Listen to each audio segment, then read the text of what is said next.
We're joined now by Elliotte Friedman, our NHL Network insider, fresh off the 18th hole there. And Elliotte, how many strokes under par were we today? I don't want to lie to you. I do not want to lie to you, Jameson. I played at the NHL alumni golf tournament today at Coppenwood in Ontario. It's a beautiful course, and I give the alumni a great amount of credit. It is a fantastic event. If you say I said anything nice about Glenn Healy, I will deny it. But Glenn and his staff run a fantastic tournament. It was a beautiful day. I can't hit an iron to save my life. Mike Krushelnyski's group, the alumnus who played with the Leafs, the Oilers, the Red Wings, among others, they won the tournament. I think they shot 12 under. Oh, wow. This is a really, really good event and a really, really good day. Although if God said you'd have to hit an iron to save your life, I'd be dead because I can't hit them right now. Well, there's a lot of other tools in the bag, Elliotte. Yes. Were you able to help your group in some other way? How about the flat blade? You know, I hit one beautiful birdie putt. I was really happy with. It was about a 25-footer, and I drove pretty well. But I can't. I'm just annoyed by the iron play. All right, really annoyed. annoyed. Getting to Elliotte Friedman. You mentioned really good day. Any day is a good day on the course. It was a really good day yesterday for Alex DeBrincat. Of course, getting that trade back to his hometown team, the Detroit Red Wings, signing that extension as well. We just got done talking to DeBrincat. Let's talk to you about how maybe this whole thing came together. Are you surprised by maybe the parts involved in the extension right away? No, I'm not at all, Jameson. I think that the Red Wings and the Senators, look, I think Alex DeBrincat wanted to be a Detroit Red Wing first and foremost. I think it was probably his first, second, and third choice. He's from there. You know, I'll tell you this, like, there's all this debate about the extension and everything, about whether or not he got a good deal or not. Like, people I know who've spoken to Brinkett just said he and his family are ecstatic. And that's all that matters is he's really happy. He ended up where he wanted to go. He's still going to make a lot of money. He's going to be a free agent again at the age of 29. So we'll see where that goes. But the player, I think, is absolutely ecstatic with the way this worked out. This was the team he wanted to be a member of. Look, I think Ottawa did the best they could. You know, I know they're really excited about having the local prospect defensively to get back, and also another first-round draft pick. But look, I think that they were in a situation here. Like, I know some people are criticizing what Ottawa got in this deal. I look at it this way: they took a chance. And if you're going to win the Stanley Cup and you're going to be a successful team in this league, you have to take a chance. The one thing I don't like is just like sometimes you're going to have to try things, and you will. And I hate people who jump all over others for trying things. I think you have to take a risk once in a while. Ottawa took a risk when they made this deal last year. Everybody was praising the fact that they did it. You know, DeBrincat had the leverage here. He could go UFA anywhere in a year. He worked it this way. Detroit got the deal they were happy with. You know, Ottawa, I know they're really happy with the prospect. I know they're really happy with the first rounder. Kubalik is a serviceable NHLer. Now I think we're all curious to see what does Ottawa do with the extra cap room? Like what do they do with this and where do they go from here? And I think we're all very curious to see that. Yeah, and certainly a good-sized void to fill in losing DeBrincat, but Kubalik comes alongside and gives you a nice replacement part there. On to other potential signings, Elliotte, there's a handful of players who are extension eligible at this point. Take your pick. I'll give you some of those names: Stamkos, Matthews, Aho, and Dahlin. What are you hearing about any of these individuals who are, again, extension eligible this year?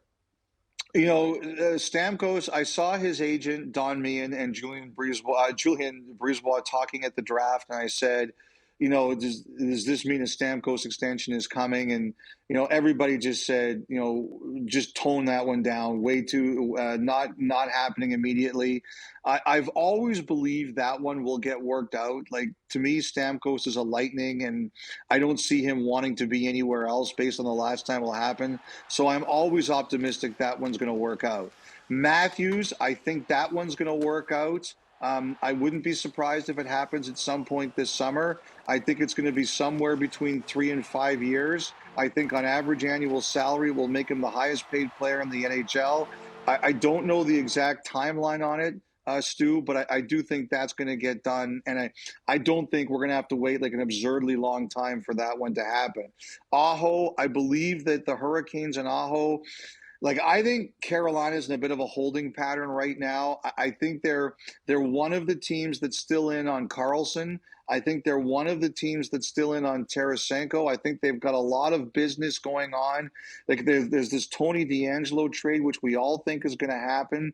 But I think Carolina's got a lot of balls in the air. I think Aho gets done around 8 times 9.5, around that number. I'm just not sure of the timeline. And the last one you asked me was Dahlin. I think that one gets done too. The Sabres and Dahlin and his agents at Newport, they met at the Combine, they met at the draft. People seem very optimistic about that one. Dahlin has indicated he wants to stay long term, and I think that one gets done eventually. I think all of these players, I think, will end up extending with their teams. I don't have any reason to believe it won't happen, although I can't give you exact timelines. Just doubling back on Matthews real quick, Elliot, Dave Pagnotta was on our show recently, seemed quite convinced that Matthews doesn't get done until Nylander falls into place, is signed. Do you have that sense as well? You know, I don't like to argue with people because I don't like to dump on other people's information. Like I really don't. I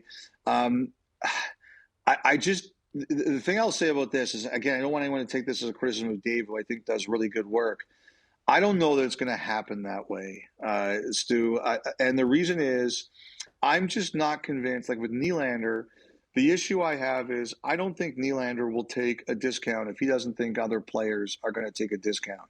And maybe that ends up what's happening, and maybe Dave is right that Matthews waits until Nylander signs.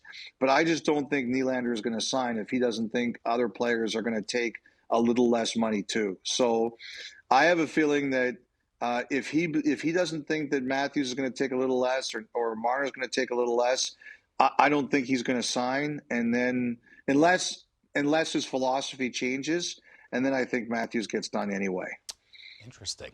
A couple of minutes ago, you said you look forward to seeing what the Sens now do with the absence and the money freed up by the DeBrincat trade. A lot of people out there are thinking, okay, here's Tarasenko now going to Ottawa. What are the odds you think that is actually going to take place? I think they're in the mix. Like, as we know now, Jamison, Tarasenko switched agents a week ago. So I believe his new agents, J.P. Barry and Pat Brisson, have been like, what happens when you switch agents? Your new agents kind of call around and say, okay, what was out here? What was the interest level? I think Tarasenko will end up signing a 1-year deal. I think Ottawa's in there. I think San Jose has been in there. I think Florida's been around there. I think Nashville's been in and out. Sometimes yes, sometimes no. I think those are kinds of some of the teams that have shown the most interest. I think there's been some, other teams who have kicked tires here and there. But from what I understand, that's kind of the group that's been in it. And I think what's going to happen now, I think Tarasenko's kind of waiting to see what's the best possible deal he can get, what's the best possible fit he can get. But I'd heard there was a possibility that maybe one of those teams would give him a little. Oh, Carolina. I don't know if I said Carolina. They're definitely one of the teams in there, too. I don't want to forget them. But like I said, Carolina's got a lot of balls in the air. I just think it's a situation where Tarasenko is going to wait to see best fit, best deal. I had heard it was possible he might get a 2 or 3 year deal from one of these teams. From what I understand now, it's more likely he takes a 1-year deal, plays well, and see what happens on the cap next season. Any current intel on Erik Karlsson coming off a brilliant season for San Jose last year? You know what I think is going on there, Stu? I still think it's two teams. I think it's Pittsburgh and Carolina. Like I said, Carolina seems to be in the middle of everything right now. I thought people were supposed to be on vacation. The Hurricanes are keeping us all working. Look, I think it's this. I think it's a bit of a poker game. I think that San Jose knows what Carolina's willing to do. I think they know what Pittsburgh's willing to do. I think both those two teams know what San Jose is willing to do. And I think right now it's kind of a poker game. See, does anyone move or anyone change, or does anyone's position change? I think this will get done, most likely to one of those two teams.